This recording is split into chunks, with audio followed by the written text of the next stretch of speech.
एक गांव में एक श्याम नाम का नौजवान रहता था। उसने अपने जीवन में कुछ करने की ठानी और उसने सोचा, अगर मुझे जीवन में कुछ बड़ा करना है तो मैं क्या करूं। उसने सोचा, जीवन में अगर मैं किसी भी चीज से न डरने लगूं और जीवन में फियरलेस हो जाऊं तो बात बन सकती है। और ऐसा सोचकर श्याम जंगलों में चला गया। श्याम ने जंगलों में जाकर सिद्धियां पानी शुरू की। श्याम ने जंगलों में निरंतर 10-12 सालों तक तपस्या की और श्याम को कुछ सिद्धियां प्राप्त हो गईं। श्याम की सिद्धियां इतनी बढ़ चुकी थीं कि श्याम अब किसी भी चीज से नहीं डरता था। वह जंगलों में निरंतर तपस्या करता रहता था। उस घने जंगल में आसपास के गांव के लोग जाने से भी डरते थे, क्योंकि वह जंगल खूंखार जंगली जानवरों से भरा पड़ा था। श्याम अपनी तपस्या में इतना लीन रहता था कि अगर उसके आसपास से जंगली जानवर भी चले जाए तो उसे फर्क नहीं पड़ता था। श्याम महीनों हफ्तों एक जगह पर बैठकर तपस्या किया करता था।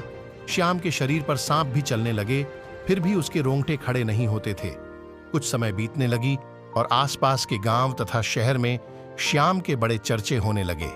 अब श्याम को बहुत ज्ञानी संत समझने लग गया। बाबा श्याम से मिलने के लिए दूर दूर से लोग आने लगे। तभी एक युवक को बाबा श्याम के बारे में पता चला। उस युवक ने सोचा, मुझे इस महान संत बाबा श्याम के पास एक बार जरूर जाना चाहिए और जीवन में भय से मुक्त होने का पाठ सीखना चाहिए। वह युवक बाबा श्याम के पास चला गया और बाबा श्याम से वह युवक कहने लगा, मुझे जीवन में भय से मुक्ति चाहिए। बाबा श्याम कहने लगे, तुम सही जगह पर आए हो। तुम्हें मैं ईश्वर को पाने का मार्ग बताऊंगा। ईश्वर को पाने के लिए मुझे भय से मुक्त होना पड़ेगा।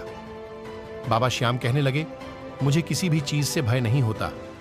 और बाबा श्याम उस युवक को समझा रहे थे।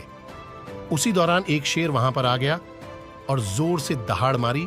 फिर भी बाबा श्याम को बिल्कुल भी फर्क नहीं पड़ा और उसके शरीर के एक बाल भी खड़े नहीं हुए।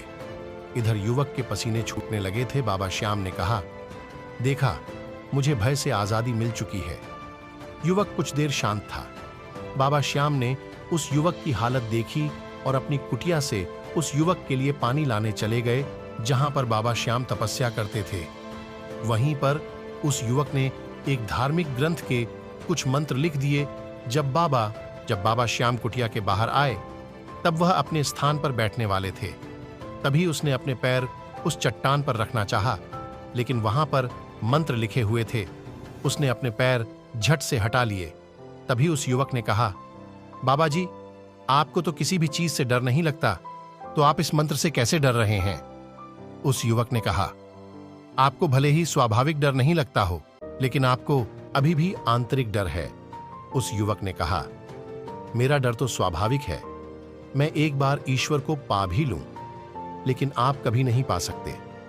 अगर हमें सही मायने में निडर होना है तो हमें अपने बाहरी डर से पहले अपने आंतरिक डर पर विजय होना पड़ेगा। तब जाकर हम सही मायनों में निडर बनेंगे। धन्यवाद।